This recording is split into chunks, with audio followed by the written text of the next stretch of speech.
Hello everyone, कैसे हैं आप सब। आई होप आप सब ठीक होंगे।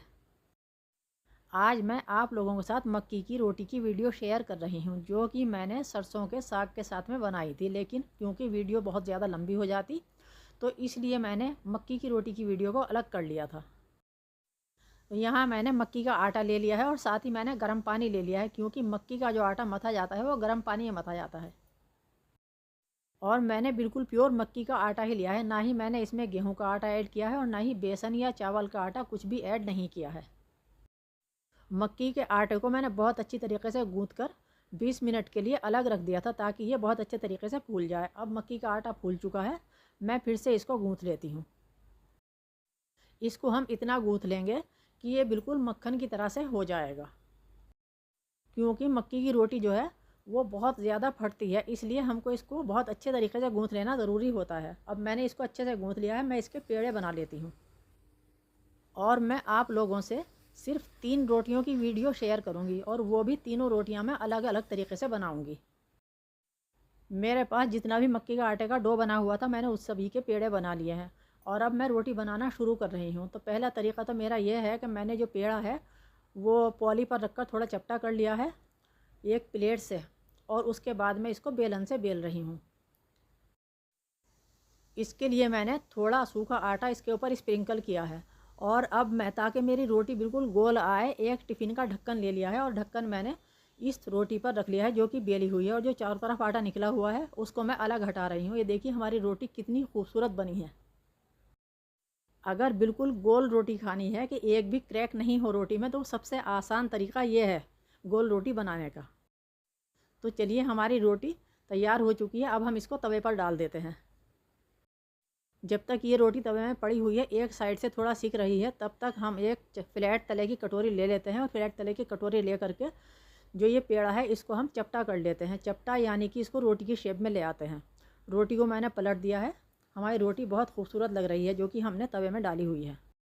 जो तवे में रोटी डाली हुई थी वो दोनों साइड से सिक चुकी है। अब हमको तवा हटाकर तब उस रोटी को सेकना है, लेकिन पहले हम 3 रोटियां बना लेते हैं। तो ये जो रोटी है इसको मैंने कटिंग नहीं किया है चारों साइड से, सिर्फ फ्लैट तले के कटोरी से इसको मैंने बिल्कुल एकसार कर लिया है। और अब जो ये मैं तीसरी रोटी बना रही हूँ, ये मैं हाथों से बनाऊँगी। इसे मुझे किसी भी चीज़ से फ्लैट नहीं करना है, ना ही चपटा करना है। तो चलिए पहले हम इस रोटी को पलट देते हैं। रोटी को हमने पलट दिया है और अब हम इस रोटी को हाथ से ही बढ़ाएंगे। लेकिन हाथ से बढ़ाने के लिए या तो इस पर पानी लगाने की ज़रूरत होती है या फिर आटा लगाने की ज़रूरत होती है। मेरी एक चच्ची थी, वो अभी 15 नवंबर को एक्सपायर हुई हैं। वो बहुत बड़ी बड़ी मक्का की रोटियां ऐसी हाथ से बना लिया करती थी। मक्का, बाजरा, धान की सभी रोटियां बहुत बड़ी बड़ी बहुत खूबसूरत बनाती थी। मेरी जो चच्ची थी वो सारी रोटियां हाथ से ही बनाती थी। वो बेलन वगैरह का या किसी भी कटोरी वगैरह का इस्तेमाल नहीं करती थी। और उस पर एक साइड वो आटा लगाती थी और एक साइड पानी लगाती थी। मैंने उनको काफ़ी बार, अगर हम गए हुए होते थे तो हमने बनाते हुए देखा है। और वो बहुत बड़ी बड़ी रोटियां बनाती हैं, तो मैंने तो ये छोटी सी ही रोटी बनाई है। और इस पर भी मैंने दोनों साइड आटा ही लगाया है। मुझसे पानी लगाकर रोटी आगे बढ़ नहीं पाती है। मैं जब भी मक्का की रोटी हाथ से बनाती हूँ, रोटी में क्रैक्स आ जाते हैं।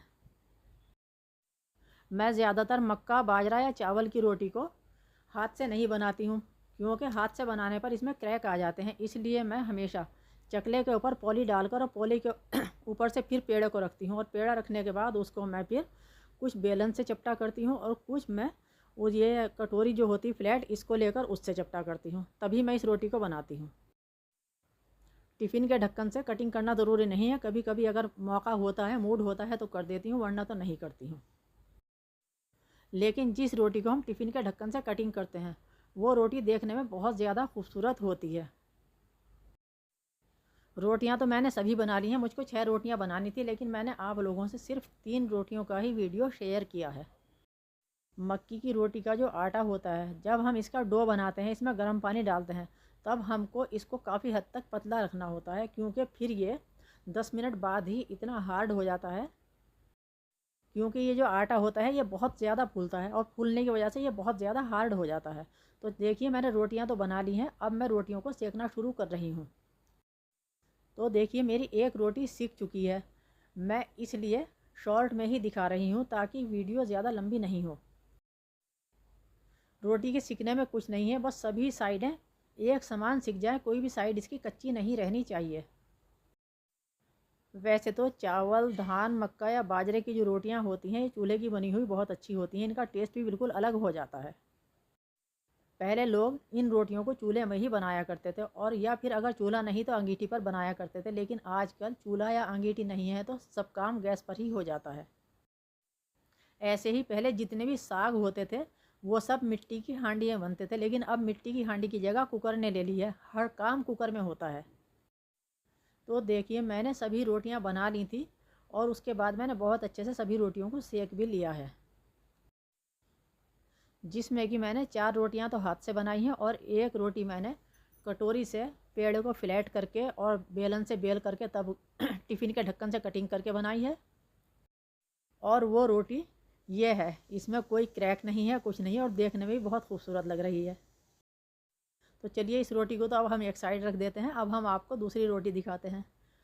अब ये दूसरी रोटी है, इसको भी मैंने बेलन से बेल कर, कटोरी से जो फ्लैट कटोरी है उससे चपटा किया पेड़ को, और फिर बेलन से बेल कर बनाई है। सरसों के साग के साथ में जितना टेस्टी मक्की की रोटी लगती है उतना कोई भी रोटी नहीं लगती है। उम्मीद है आप लोगों को मेरी वीडियो पसंद आई होगी। आप लोग मेरी वीडियो को लाइक कीजिएगा और मेरा चैनल सब्सक्राइब कीजिएगा। मिलते हैं अगले वीडियो में। Thank you.